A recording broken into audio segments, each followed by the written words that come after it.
Сайн байцгаана уу та бүхэндээ Дорнот аймгийн Хэрлэн сумын хан уул сургуулийн амжилт өд мэрэгжлийн багш нарын бүлгийн ажлын үр дүн танилцуулж байна. За амжилт өд мэрэгжлийн багш нарын бүлэгт маань дараах 11 гишүүнтэй үйл ажиллагаагаа хамтран зохион байгуулсан байгаа. За бид нэр эхлээд тулгамдсан асуудлаа олж харахын тулд эхлээд байгууллагын гүйцэтгэлийн үнэлгээнд дээр бол анализ хийсэн байгаа. За эндээс сургалтын хөтөлбөрийн хэрэгжилт 6% агсан хэдий боловч сургалтын байгууллагын сэтгэл ханамж 1.9% бол буурсан байгаа нь бол харагдсан. За тэгэхээр эндээс хүүхэд бүрийн сурах арга барилд ахиц гарснаар сургалтын байгууллагын сэтгэл ханамж ахих юм байна гэж дүгнээд сурлагын ахиц амжилтыг сайжруулах гэдгийг бол эндээс олж харсан.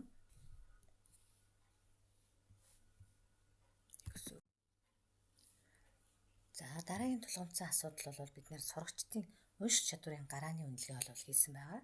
За энэ дээр 2 дугаар анги бол 84, оронт уншлагандаа хүрээгүй 84 сурагч, за 3 дугаар анги бол 65 сурагч, 4 дугаар анги бол 104 сурагч, за 5 дугаар анги бол 105 сурагч гэж гарсан. За эндээс зөв уншлагын чанар хангалтгүй сурагч бол 122, за ойлгон унших чадвар бол 249 нь сайн буюу 35% нь байсан. Тэгэхээр эндээс бид нэр уншиж ойлгох нь сурагчдын бие даах чадварыг нэмэгдүүлэх, сурлагын ахиц амжилтанд нөлөөлнө гэж бол тулгамдсан асуудал хоёроо бол унших чадвараа гэж олж харсан. Тэгээд энийхээ дагуу бол багш бүр түвшин ахиулах хөтөлбөр боловсруулан ажилласан. За тулгамдсан асуудлынхаа хүрээнд бид нэр зорилгоо бол тодорхойлсон байгаа. За манай мэрэгжлийн багш нарын бүлгийн зорилго бол сурагчдын уншаад ойлгох чадварыг дэмжин хөгжүүлэх арга зүйд багш бүр суралцаж сурлагын ахиц амжилтыг нэмэгдүүлэх гэсэн зорилго тавьсан. За үүнийхээ хүрээнд бид нэр багш бүр унших чадварыг хөгжүүлэх арга зүйд суралцаж сурлагын хоцрогдлыг 10%-аар бууруулнаа гэж зорьсон. За үүнийхээ дагуу бид нэр зорилгынхаа дагуу ажлын төлөвлөгөөгөө гүйцэтгэсэн байгаа. За эндээс бол бид нэр боловсруулахдаа нэг хэсэг хүүхэд гэхээсээ илүү нийт хүүхдэд хэрхэн өөрчлөлт гаргах вэ гэсэн зарчмыг бол баримталсан. За эцэг эхийн оролцоо, багшийн хөгжил, ээлж итгэжлийн чанарт гэрэл асааж сурлагын амжилтыг ахиулахын тулд 13 ажлыг төлөвлөж хичээлийн жилийн төгсгөлд 100% бол биелсэн. Тулгамдсан асуудлаа шийдэхин тулд бид нэр эхлээд багш нараасаа бол сурагчдын унших чадварыг дэмжихэд хамгийн чухал зүйл та юу гэж бодож байна вэ гэсэн санал асуулгыг авсан байгаа. За тэгээд санал асуулгаасаа ирэмблээд хамгийн чухлаар ирэмблэгдсэн 5 асуулга бол энд харагдаж байна. Багш нараасаа та гэрийн даалгаврыг унших чадварыг дэмжихээр хэрхэн өгч болох вэ гэсэн энэ хүрээнд багш нараасаа бас санал асуулгыг авсан байгаа. За мөн хамгийн чухал гэсэн 5 асуулгыг бол энд ирэмбэлсэн байна. За бидний гарц бол нэгдүгээрт багшийн хөгжилд ээлж итгэжлийн чанарыг сайжруулах чухал учраас багшийн арга зүйг бол сонгож авсан байгаа. За хоёрдугаарт хүүхэд бүрийн сурах байрлалыг сайжруулахад унших чадвар чухал юм а гэж үзэж хоёрдугаарт арга зүйгээ болгон бол сонгож авсан. За гуравдугаарт суралцсан хөгжил гэдэг бол нийт багш эцэг эхийн хамтын ажиллагаа учраас үүнийг сайжруулснаар сурлагын ахиц амжилт нэмэгдэнэ гэж 3 гаргалгааг бол гаргасан. Багш нарыг чадваржуулах үйл ажиллагааны хүрээнд бол бид нар эхлээд ээлж итгэжлийг чанартай төлөвлөн заах, залуу багш нарынхаа хичээл арга зүйд дэмжлэгжүүлэх зорилготойгоо ээлж итгэжл миний арга зүй гэсэн үйл ажиллагааг бол улирал бүрүүлэл зохион байгуулсан. За энд болохоор зөвлөх, тэргүүлэх зэрэгтэй багш нар маань залуу багш нартайгаа хамтран ажиллаж хүндэвэр сэдвүүдийг судалгаа хийж ээлж итгэжлийг нь төлөвлөн хэрэглэгдэхүүнийг нь хүүхэд бүрт хүртээмжтэйгээр бэлтгэн сургалтыг бол зохион байгуулж хүүхэд бүрийн ахиц амжилтыг бол таазан ажилласан. За мөн үйл ажиллагаа хоёрын хүрээнд бол бид нар зэрэгтэй багш нар ээлж итгэжлийг төлөвлөн боловсруулж үзүүлэх хичээлийг бэлтгэж залуу багш нарыгаа хичээлдээ суулгаж арга зүйг нь бол дэмжиж ажилласан байгаа.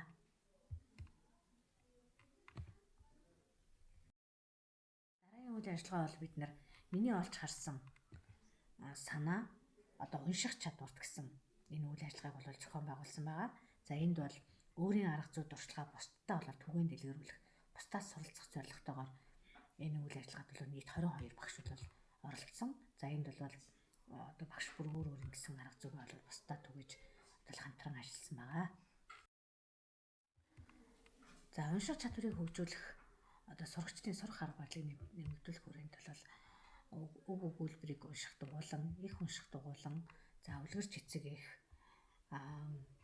өглөөний уншлага гэсэн бол үйл ажиллагаанууд бол өдөр бүр 7 хоног, сар бүр хөндлөнгийн уншлагаар гэмтэр хуваарийн дагуу бол амжилттай зохион байгуулж бол ирсэн.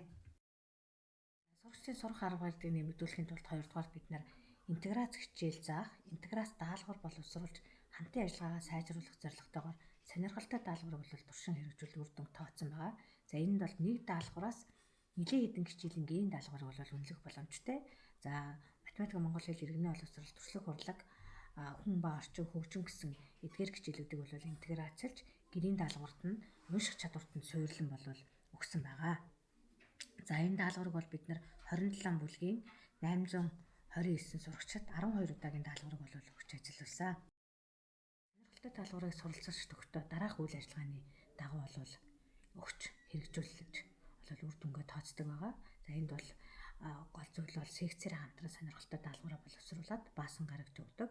За нэгд өдөр болохоор секцээрээ хамтдаа үзэж одоо тухайн ямар агуулга сайн, ямар агуулга төтөлтэй байгааг бол хэлцэж сургалтын менежерийн арга зүйн цагаараа бол сонирхолтой даалгаврынхаа одоо танилцуулж арга зүй туршлагаа бол мэдээлэлээ бол хуваалцаж хүргэсэн байгаа. За тэгээд энэ сонирхолтой даалгаврынхаа хүрээнд сургуулийн, бүсийн, одоо аймгийн сургууль мужуулах уншлагад бол илтгэл болгон оролцож улсын илтгэлийн уралдаанд бол амжилттай оролцсон байгаа.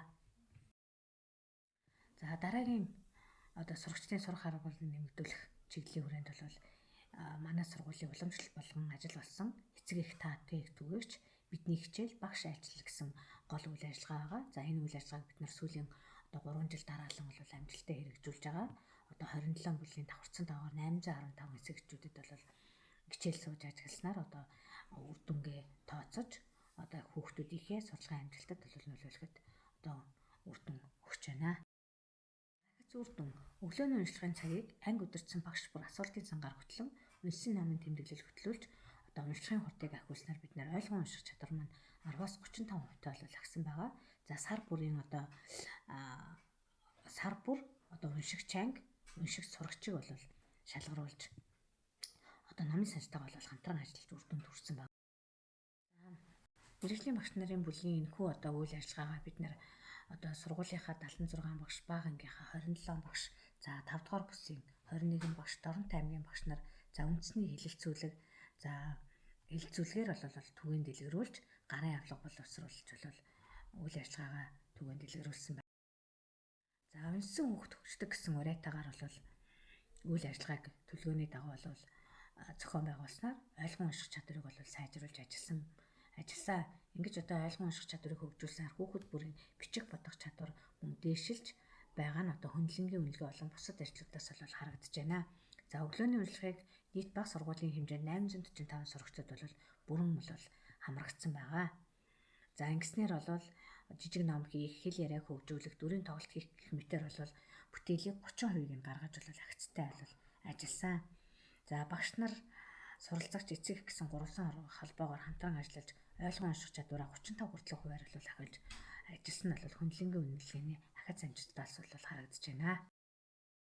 За сонирхолтой даалгаврыг одоо өгснээр сурагчдын аливаа зүйлийг олон талаас нь харах, өөрийн бодол, өөрийн чадвартай тулгуурлан чөлөөтэй сэтгэх, найз нөхөд, гэр бүлтэйгээ санаа бодлоо бол илэрхийлж мэдээлэл цуглуулах, түүн дээрээ дүгнэлт гаргах юм чадварууд бол амжилттай бол хэрэгжснээр одоо сурагчдын одоо дүн агцаас бол харагдаж байна.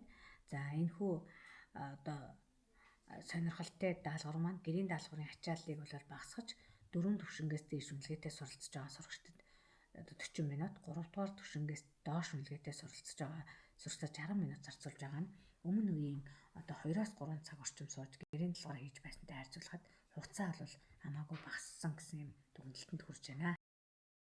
За цаашид манай мэргэжлийн багш нарын бүлэг одоо хамтын ажиллагаагаа улам сайжруулах нь ажиллагатай бол сурагчдын ойлгон унших чадварыг байнга өмнөгчлөөс ахиулан ажиллаа. Анхаарал хандуулсанд баярлалаа.